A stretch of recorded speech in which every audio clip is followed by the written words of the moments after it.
Voilà, donc ça c'est juste un gaspillage de temps pour son avocat.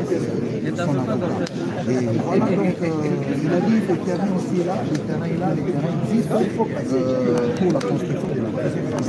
Bientôt, les autorités vont exhiber des preuves qui vont, voilà, qui vont nous montrer ces terrains à qui ça va rester branché. Je m'excuse. Apparemment, le dossier aussi sorti. Il sera arrêté. Cherchez pour le couloir. Cherchez un couloir.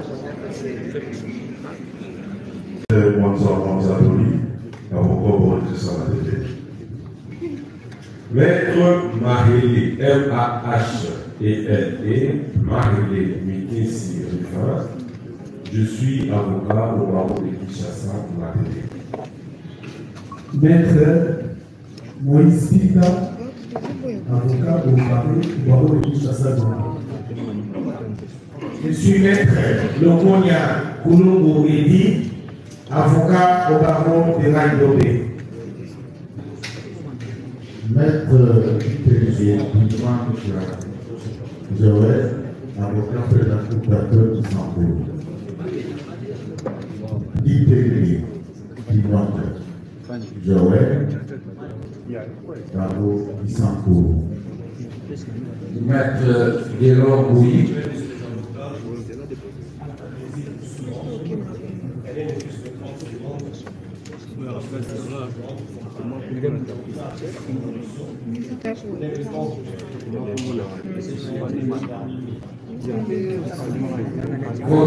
Je disais donc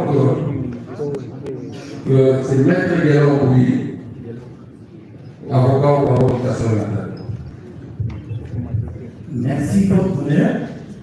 Maître Ngombe Kumbu Espoir, avocat au barreau de la Cour d'appel de Kinshasa.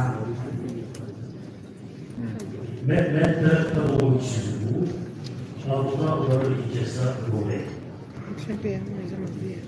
Maître Enoch Dinan Bakala.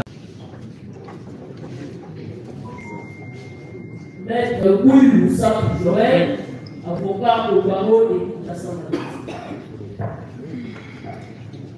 Maître Augustin Makama, avocat au barreau de Naïdobé. Maître Pierre Bakondi Mene, avocat pour la Cour. Maître Gilbert Bakondi Mene, avocat pour la Cour d'appel de Kinshasa.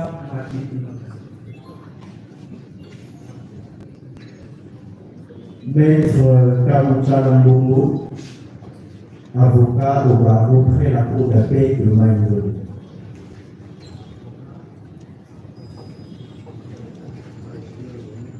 Maître Madoualidi Véronique, avocat au barreau près la Cour d'appel de Kinshasa.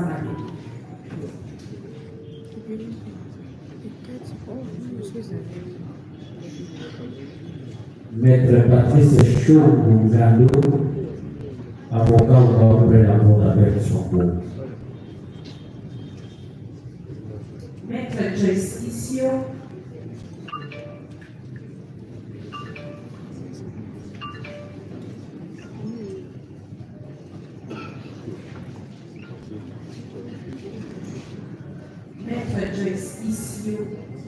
Constitution qui donne les pouvoirs à toute partie dans une instance judiciaire de pouvoir attaquer en inconstitutionnalité tout acte qu'elle juge contraire à la Constitution auquel on serait fait allusion dans une cause où elle est concernée.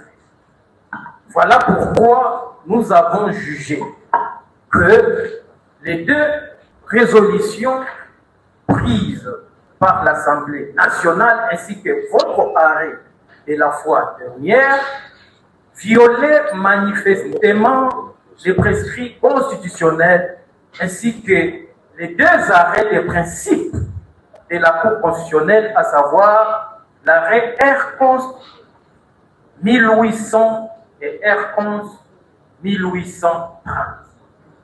La loi dit que devant pareilles circonstances, on ne fait pas débat. La conséquence a tiré c'est la surséance. Et comme ici, nous ne sommes pas devant la Cour constitutionnelle où ces débats doivent avoir lieu, nous osons croire que, puisque dans un état de droit, les lois sont faites pour être appliquées et respectées. Et puisque la Constitution dit que lorsque une exception d'inconstitutionnalité est soulevée par devant une juridiction, la conséquence pure et simple, c'est la surséance, toute affaire cessante. Voilà pourquoi nous vous prions, honorés membres de la Haute Cour, d'en tirer toutes les conséquences des droits en découlent, à savoir décréter la surséance. Nous avons dit.